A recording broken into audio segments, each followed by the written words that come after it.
hablando de Machu Picchu y todos sus misterios, ¿por qué los incas se fueron de Machu Picchu, Juan Andrés? Si era un lugar que tanto les había costado construir. Eso no es todo. Estamos hablando con el máximo imperio de este continente.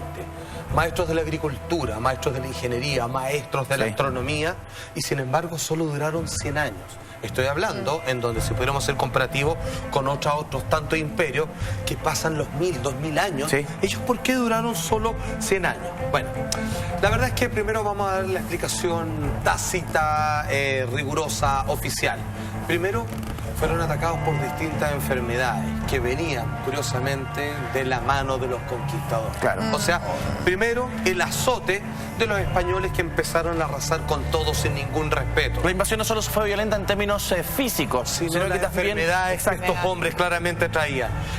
Posteriormente también hubo una guerra civil respecto a aquellos que querían doblegarse ante estos conquistadores europeos y los otros que sabían que el mal había instaládose por fin en esta tierra para nunca más. Se habían llegado los demonios y otros creían que eran un poquito más de dioses. Tenemos la cuña de este prestigioso antropólogo que nos cuenta las razones de por qué lo más grande en el corazón de este imperio en algún momento y casi un día para otro desapareció. Cuando las familias reales perdieron su poder, estaban desorganizadas, había una guerra civil, hubo una destrucción masiva de los sitios. La gente de Machu Picchu en algún momento dijo, bueno, nadie vendrá a visitar, y el sitio no tenía razón para existir en ese punto.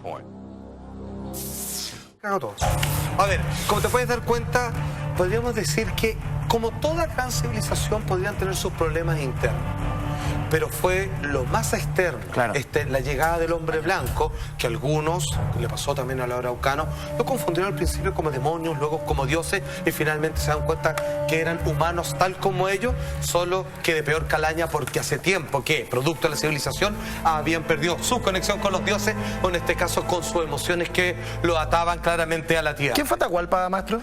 Atahualpa, amigo mío, fue finalmente el líder que estuvo a cargo de poder enfrentar todos los sometimientos de todos estos conquistadores.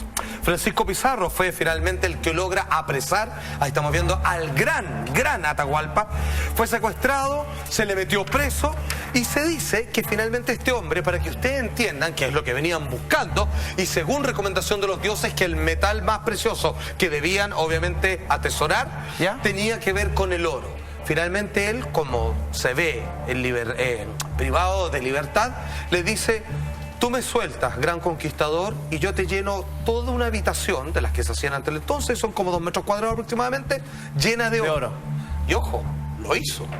Llenó de oro con todo lo que tenían compilado, hay que decirlo, Perú es rico, sí, claro, como están las líneas de Nazca. Fue tremendamente saqueado. Tremendamente saqueado, por supuesto, y uno ni sabe dónde están todas esas grandes riquezas.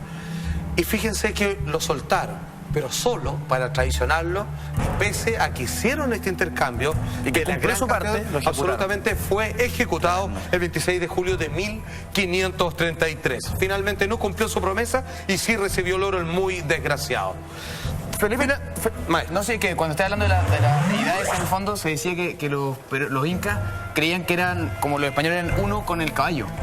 Exacto, como una especie de centauro. Claro. No, como que no tenían esta unificación del equino con el hombre, entonces era muy raro, entonces pensaban que era una sola criatura con 2 cabezas. Aquí con los mapuches pasó también lo mismo. Absolutamente, amigo mío. Bueno, ellos son los creadores de términos como Inti, como Inti-Illimani, de ahí viene, que es el sol, tan importante para ellos.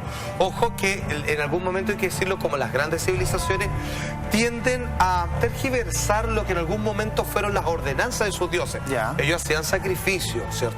Como los mayas, como los aztecas, mataban niños y todos los demás para tener aplacado el furor de los dioses, pero de alguna manera, por otro lado, también eran buenas personas, o sea, tenían estas creencias extremas, pero sin embargo, por otro lado, también cometían estas atrocidades que ellos lo veían clásicos como una ordenanza de las energías que los Hoy en día Machu Picchu representa probablemente uno de los ingresos más importantes en materias turísticas respecto de toda Sudamérica. Son millones de turistas al año, no cientos de miles, millones. La central del hueveo aparte, pues, es como la capital europea, todos mis amigos van ahí, porque además las europeas quieren ahí meterse con algún sudamericano. Pero es como San Pedro de Atacama, pero multiplicado. Lo que acaba de decir no se equivocan nada, amigo. O sea, tiene un tono festivalero, donde como como que se presta para soltarse. O sea, uno entra en un toque místico y algunos se quedan ahí. Y yo no fui. Pero otros, digamos, es como si estuvieran viendo las playas de la India, que tú puedes irte por la ruta del misticismo y el yoga. Claro. Y claramente te das cuenta que las fiestas rave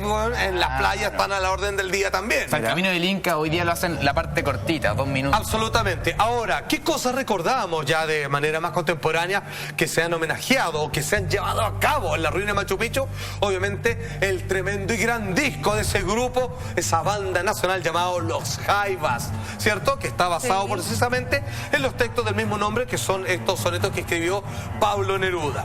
No solo eso, sino que también el Che Guevara, en parte de sus diarios de motocicleta, él estuvo ahí, y él, fíjense que esto lo leo textual, el Che Guevara, ¿cierto? Tremendo revolucionario, cuando se encuentra con este tremendo poderío, este altar, una cosa que está entre los dioses y el hombre, dice, abro comillas, una expresión pura de la raza indígena más poderosa de las Américas. Bueno, cuando uno va para allá, en el plan que sea, una energía, quedáis potenciado, agradecido de tu sangre latina, te sentís como renovado. Realmente ahí hay poder, amigo mío, claro. Y no se equivocaban en edificarlo ahí. O sea, es patrimonio de la humanidad. Y lo otro que, como bien mencionaba la May, es un centro de espiritualidad, y no se equivocan. Fue erigido ahí, este monumento, no solo por la cercanía con los dioses, sino que según los mismos dioses les dijeron que ahí, solo ahí, habría que construir, porque era una especie de antena cósmica donde se convergían todo tipo de energía y donde todo tipo de ceremonias con plantas enteógenas o sencillamente meditaciones orientalistas, reiki y los demás, dicen que funcionan y se multiplican por millones. No, y para la gente que no está viendo, a lo mejor ni siquiera esas cosas, dicen que la contemplación, contemplar el paisaje sin nada, es una cosa que te lleva. ¿Por qué no vamos todos juntos? Oh, qué rico, ya podríamos hacer un brainstorming. Ahora, espérate, Salfa, antes de irnos a la tanda comercial, yo te preguntaba por qué se habían ido, que ya lo respondiste extensamente y claramente, pero ¿por qué podría ser peligroso ir a Machu Picchu? Voy al tiro. De aquí a que lo cierren. Pero antes tengo que decirle que en el año 1983 fue declarado Patrimonio de la Humanidad. Claro. Se demoraron porque era de verlo y hacerlo. Y el año 2007 fue declarado como una de las modernas y nuevas 7 maravillas del mundo, pues las antiguas algunas son casi mitología porque no se tiene rastro de ello. Ahora, nosotros partimos de este tema como casi con una advertencia. Amigos míos, usted que es joven, aventurero o persona que quiere hacer un viaje iniciático incluso, usted estaba pensando en el otro año, ojo, en abril, por lo menos abril, todo el mes de abril va a estar cerrado. Pero atención con esto, lo leo directamente de las noticias, vamos con el apoyo, amigos míos. Las carreteras que conducen a Machu Picchu, la más conocida, Hiram Minman, que es el hombre que descubrió el arqueólogo, presenta tantos tramos ya a niveles críticos que se proyecta que lo que hoy día se utiliza para llegar ahí tiene una vida útil, escuchen bien, a ver, ¿cuánto? 1 año y 5 meses. O sea, en este año y 5 meses aproveche de ir, porque cuando se declare que va a ser peligroso acercarse a la carretera, van a tener que hacer otra y cerrarla y hacer una nueva carretera. Se van a demorar años de años. ¿Esto no era lo que iban a arreglar? O sea, esto no es lo que van a arreglar. No, van a arreglar las ruinas mismas. El camino que te lleva, que son kilómetros y kilómetros, es lo que está mal. le queda simplemente 1 año y 5 meses. Así que, amigos, ya lo sabe. Así que vaya calculando que o va ahora a Machu Picchu o después de abril por lo menos. Gran lugar, es lo mejor.